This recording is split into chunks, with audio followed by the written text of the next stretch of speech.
Chapter 37.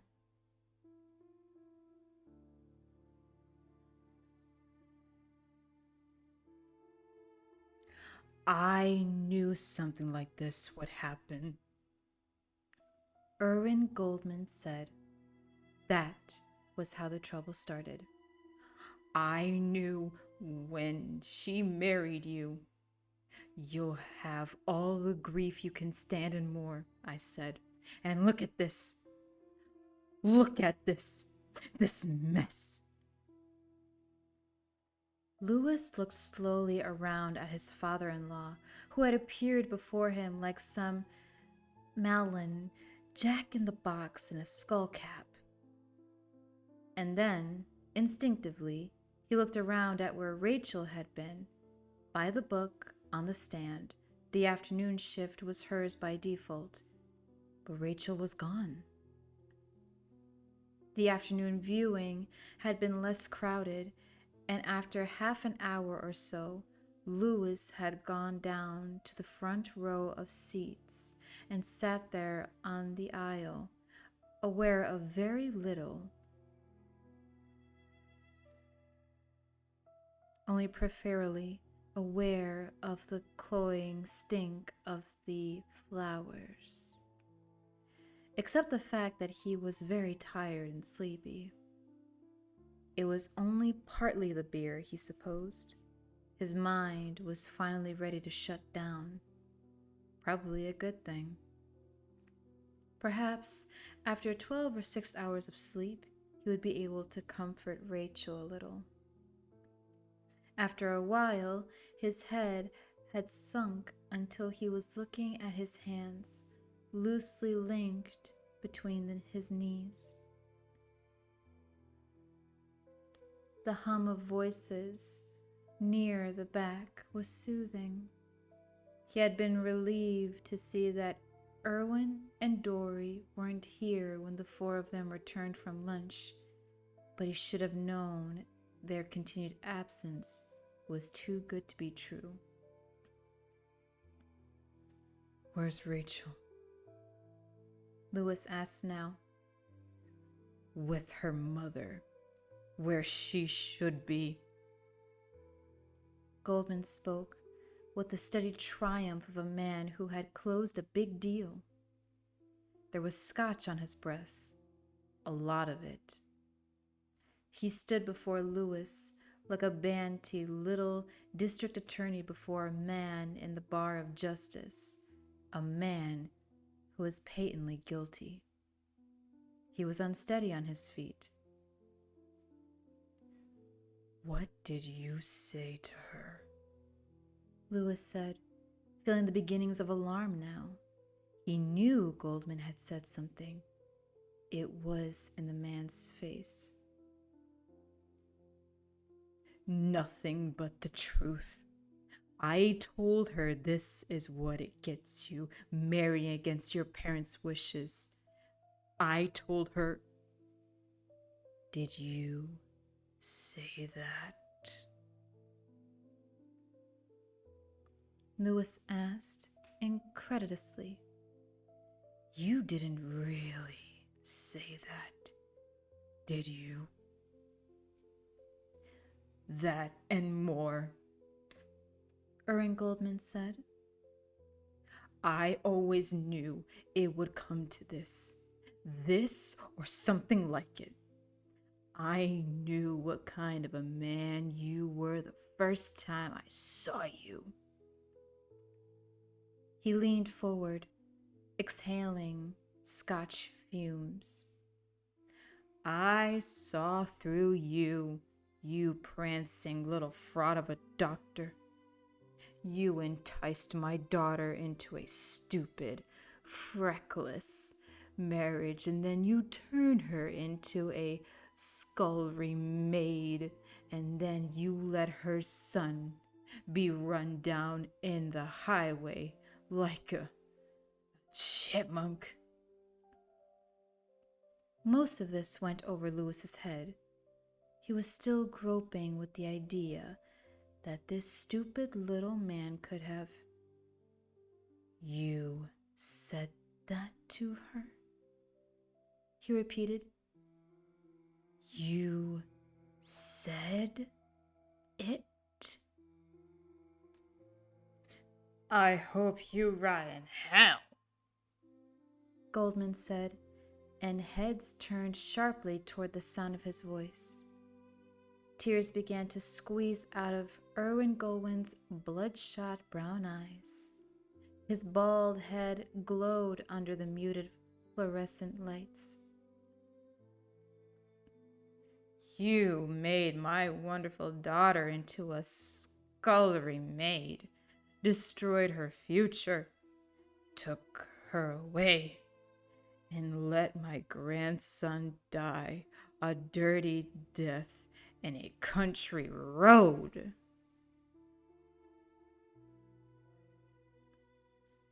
His voice rose to a hectoring scream. Where were you? Sitting on your ass while he was playing in the road, thinking about your stupid medical articles? What were you doing, you shit? You stinking shit. Killer of children. Kill. There they were. There they were at the front of the East Room. There they were, and Louis saw his arm go out. He saw the sleeve of his suit coat pull back from the cuff of his white shirt. He saw the mellow gleam of one cufflink. Rachel had given him the set for their 3rd wedding anniversary, never knowing that her husband would someday wear the cufflinks to the funeral ceremonies of their then unborn son. His fist was just something tied to the end of his arm. It connected with Goldman's mouth. He felt the old man's lips squash and splay back. It was a sickening feeling, really. Squashing a slug with your fist might feel something like that. There was no satisfaction in it. Beneath the flesh of his father-in-law's lips, he could feel the stern, unyielding regularity of his dentures. Goldman went stumbling backward. His arm came down against Gage's coffin, knocking it aslant. On the vases, top-heavy with flowers, fell over with a crash. Someone screamed. It was Rachel, struggling with her mother, who was trying to hold her back. The people who were there, 10 or 15 in all, seemed frozen between fright and embarrassment. Steve had taken Judd back to Ludlow, and Louis was dimly grateful for that. This was not a scene he would have wished Judd to witness. It was unseemly. "Don't hurt him!" Rachel screamed. "Louis, don't hurt my father!" You like to hit old men, do you? Erwin Goldman of the overflowing checkbook cried shrilly. He was grinning through a mouthful of blood. You like to hit old men? I'm not surprised, you stinking bastard. That does not surprise me at all. Louis turned toward him, and Goldman struck him in the neck. It was a clumsy, side-handed chopping blow, but Louis was unprepared for it. A paralyzing pain that would make it hard for him to swallow for the next 2 hours exploded in his throat. His head rocked back, and he fell to one knee in the aisle. First the flowers, now me, he thought. What is it the Ramones say? Hey ho, let's go. He thought he wanted to laugh, but there was no laugh in him. What came out of his hurt throat was a little groan. 𝘰𝘠𝘠𝘕𝘠, his mouth dripping blood, marched over to where his son-in-law kneed and kicked Louis smartly in his kidneys. The pain was a bright flare of agony. He put his hands down on the rug runner to keep from going flop on his belly. You don't do so good even against old men, sonny. Goldman cried with cracked excitement. He kicked out at Louis again, missing the kidney this time, getting Louis on the higher part of the left buttock with one black old man's shoe. Louis grunted in pain, and this time he did go down on the carpet. His chin hit with an audible crack. He bit his tongue. There, Goldman cried. There's the kick in the ass I should have given you the first time you came sucking around, you bastard. There. He kicked Louis in the ass again, this time connecting with the other buttock. He was weeping and grinning. Louis saw for the first time that Goldman was unshaven, a sign of mourning. The funeral director raced toward them.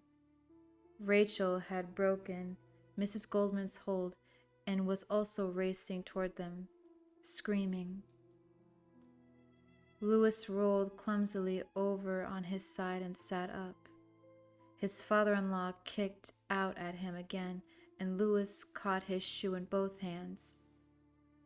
It thwopped solidly into his palms like a well-caught football and shoved backward as hard as he could. Bellowing, Goldman flew backward at an angle, pinwheeling his arms for balance. He fell on Gage's eternal rest casket, which had been manufactured in the town of Storyville, Ohio, and which had not come cheap. 𝘈𝘬𝘬𝘬𝘬 has just fallen on top of my son's coffin, Louis thought dazedly. The casket fell from the trestle with a huge crash. The left end fell first, then the right. The latch snapped, even over the screams and the crying, even over the bellows of Goldman, who after all was only playing a child's party game of pin the blame on the donkey. Louis heard the loud snap. The coffin did not actually open and spill Gage's sad, hurt remains out onto the floor for all of them to gawp at, but Louis was sickly aware that they had only been spared that by the way the coffin had fallen, on its bottom instead of on its side. It easily could have fallen that other way. Nonetheless, in that split instant before the lid slammed shut on its broken latch again, he saw a flash of gray. The suit they had bought to put in the ground around Gage's body, and a bit of pink. Gage's hand, maybe. Sitting there on the floor, Louis put his face in his hands and began to weep. He had lost all interest in his father-in-law, in the MX missile, in the permanent versus dissolving sutures, in the heat death of the universe. At that moment, Louis Creed wished he were dead. And suddenly, weirdly, an image rose in his mind. Gage in Mickey Mouse ears, Gage laughing and shaking hands with a big, great Goofy on Main Street in Disney World. He saw this with utter clarity. One of the trestle supports had fallen over. The other leaned with drunken casualness against the low dais, where a minister might stand to offer a eulogy. Sprawled in the flowers was Goldman, also weeping. Water from the overturned vases trickled. The flowers, some of them crushed and mangled, gave off their turgid scent even more strongly. Rachel was screaming and screaming. Louis could not respond to her screams. The image of Gage in Mickey Mouse ears was fading, but not before he heard a voice announcing there would be fireworks later in that evening. He sat with his face in his hands, not wanting them to see him anymore. His tear-stained face, his loss, his guilt, his pain, his shame, most of all his cowardly wish to be dead and out of this blackness. The funeral director and Dory Goldman led Rachel out. She was still screaming. Later on, in another room, one that Louis assumed was reserved especially for those overcome with grief, the hysterics parlor perhaps, she became very silent. Louis himself, dazed but sane and in control, sedated her this time, after insisting that the two of them be left alone.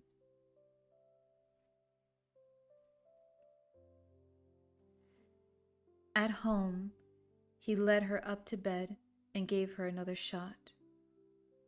Then he pulled the covers up to her chin and regarded her waxy, pallid face.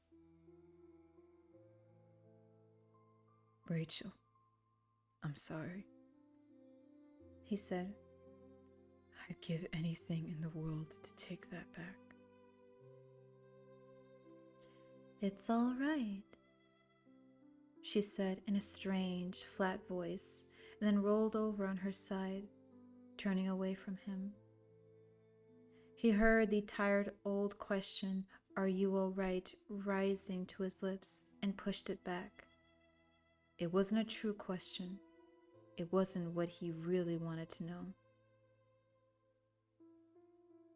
"How bad are you?" he asked finally.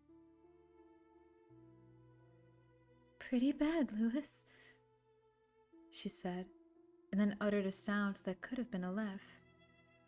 "I'm terrible, in fact." Something more seemed required, but Louis could not supply it. He felt suddenly resentful of her, of Steve Masterton, of Missy Dandridge, and her husband with his arrowhead-shaped Adam's apple, of the whole damned crew. Why should he have to be the eternal supplier? What sort of shit was that? He turned off the light and left. He found that he could not give much more to his daughter.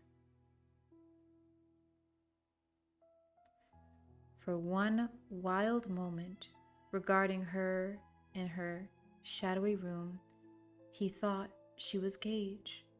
The thought came to him that the whole thing had been a hideous nightmare, like his dream of Pascal leading him into the woods, and for a moment his tired mind grasped it.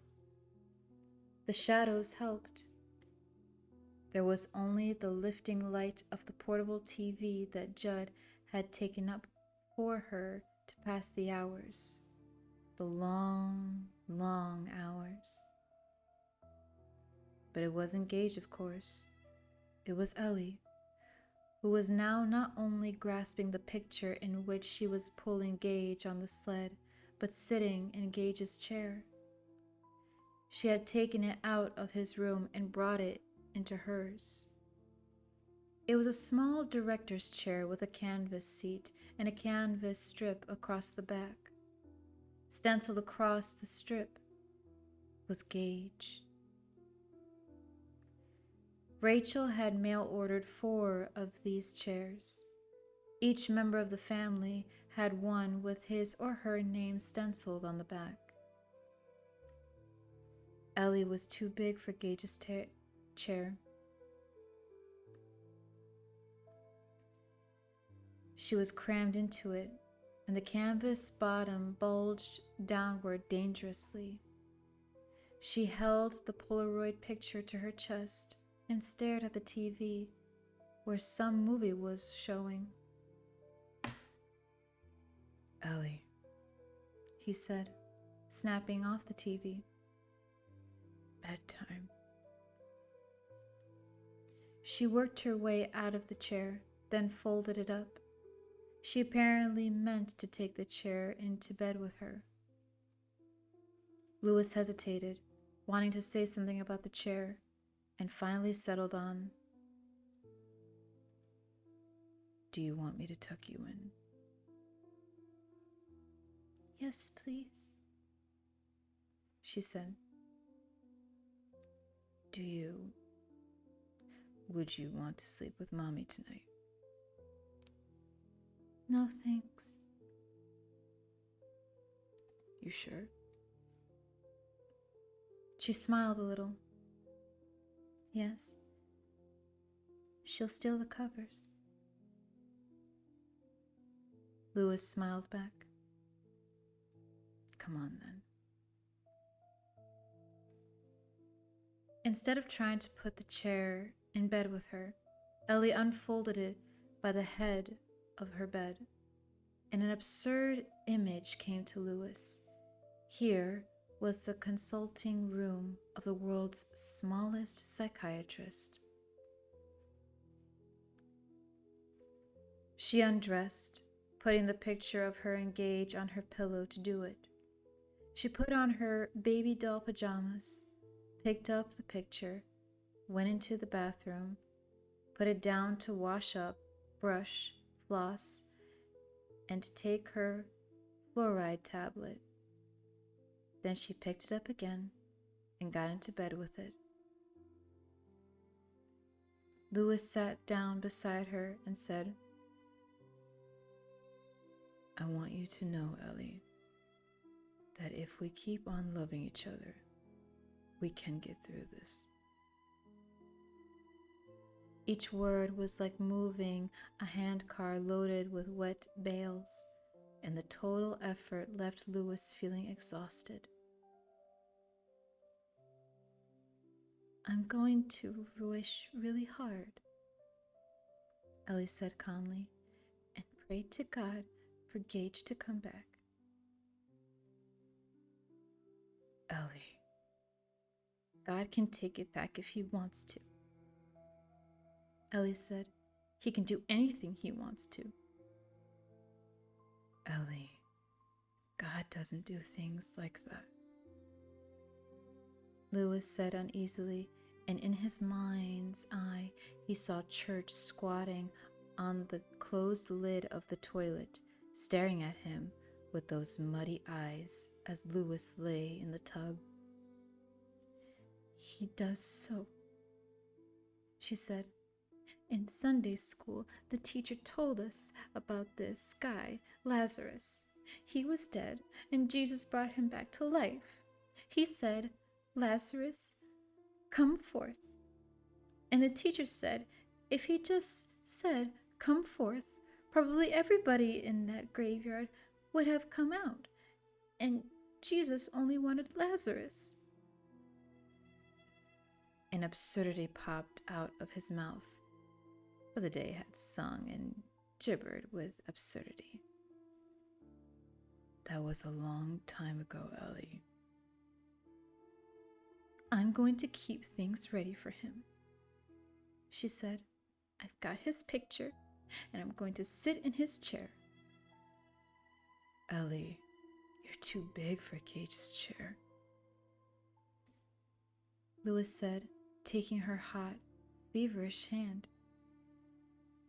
you'll break it. God will help it not break, Ellie said. Her voice was sincere, but Louis observed the brown half-moons under her eyes. Looking at her made his heart ache so badly that he turned away from her. Maybe when Gage's chair broke, she would begin to understand what had happened a little better. I'm going to carry the picture and sit in his chair, she said. I'm going to eat his breakfast too. Gage and Ellie had each other and their own breakfast cereals.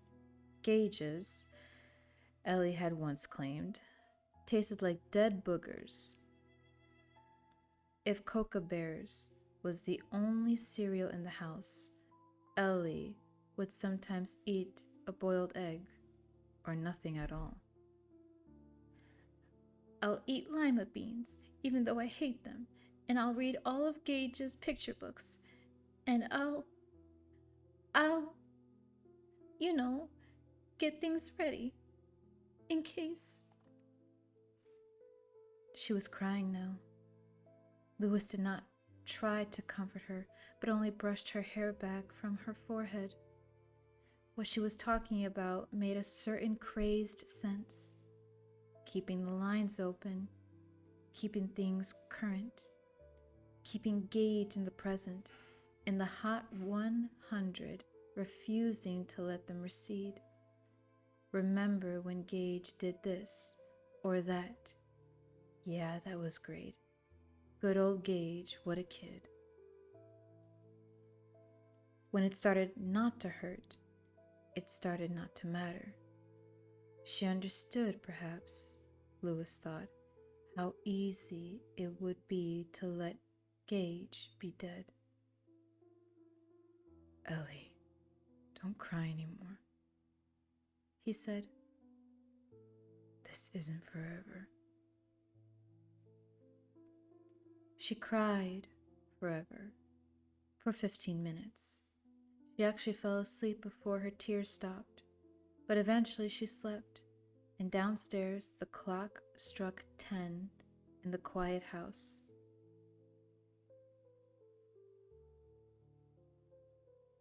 Keep him alive, Ellie, if that's what you want, he thought, and kissed her. The shrinks would probably say it's an unhealthy as hell, but I'm for it, because I know the day will come, maybe as soon as this Friday, when you forget to carry the picture, and I'll see it lying on your bed in this empty room while you ride your bike around the driveway or walk in the field behind the house or go over to Kathy McGowan's house to make clothes with her so perfect. Gage won't be with you, and that's when Gage drops off whatever hot 100 there is that exists in little girls' hearts and start to become something that happened in 1984, a blast from the past. Louis left the room and stood for a moment at the head of the stairs, thinking, not seriously, about going to bed. He knew what he needed and went downstairs to get it. 𝘈𝘲𝘃𝘕 sat methodically about getting drunk. Downstairs in the cellar were 5 cases of Schilt's light beer. Louis drank beer.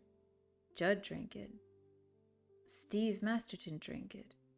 Missy Dandridge would occasionally have a beer or two while watching the kids. Kid, Louis reminded himself going down the cellar stairs.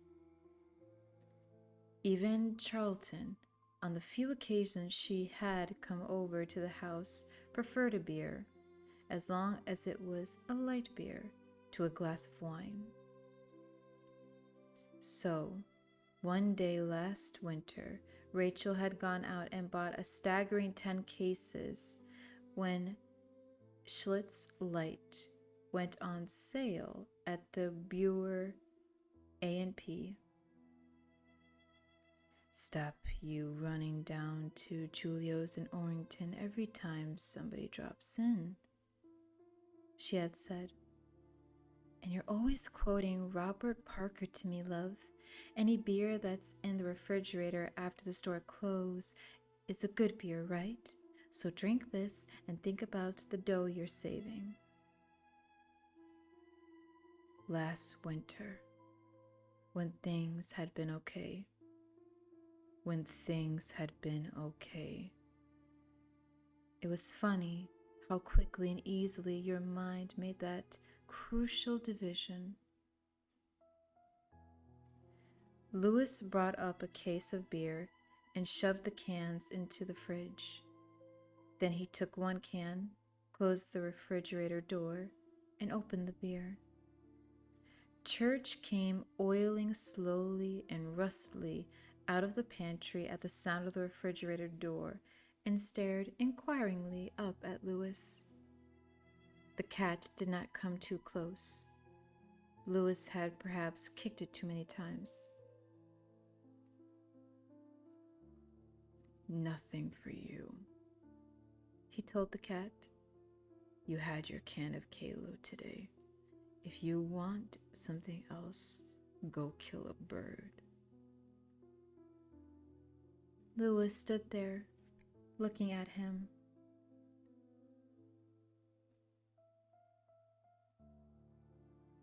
I read that wrong. Church stood there, looking at him. Louis drank off half the can of beer and felt it go to his head almost at once. You don't even eat them, do you? He asked. Just killing them is enough for you. Church strolled into the living room, apparently deciding there was going to be no food, and after a moment, Louis followed it. He thought again randomly, hey ho, let's go.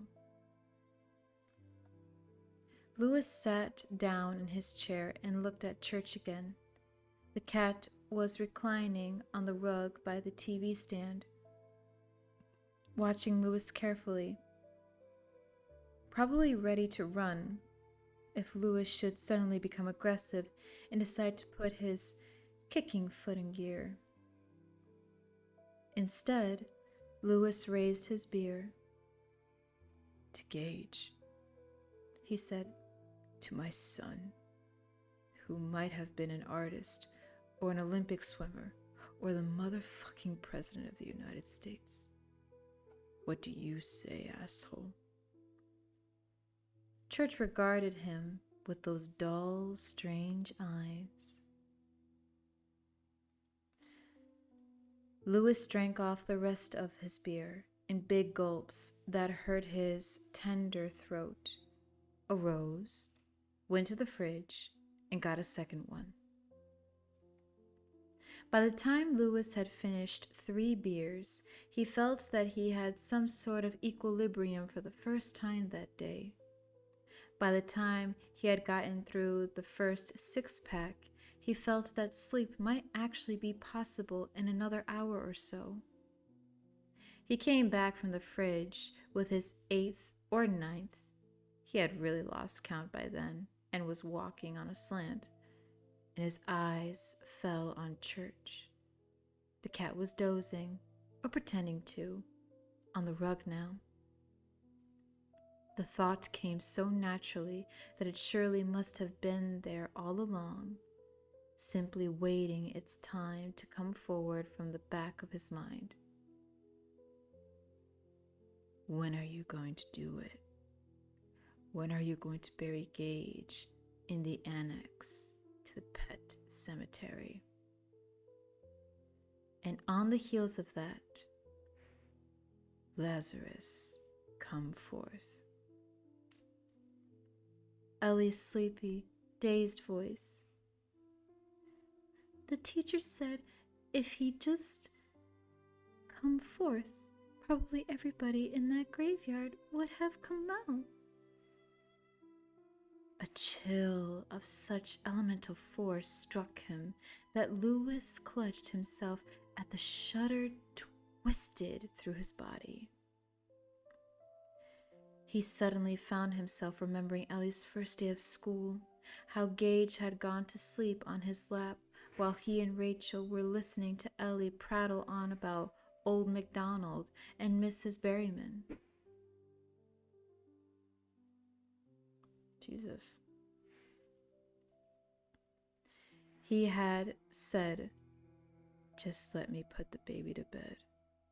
And when he took Gage upstairs, a horrible premonition had struck him, and he now understood. Back in September, part of him had known Gage was going to die soon. Part of him had known that 𝘈𝘬𝘗𝘗𝘗𝘗𝘗𝘗 was at hand. It was nonsense. It was rot. It was superstitious bullshit of the purest racerine. And it was true. He had known. Louis spilled some of his beer on his shirt, and Church looked up wearily to see if this was a signal that the evening's cat-kicking festivities was about to commence. Louis suddenly remembered the question he had asked Judd. He remembered the way Judd's arm had jerked, knocking 2 empty beer bottles off the table. One of them had shattered. You don't even want to talk about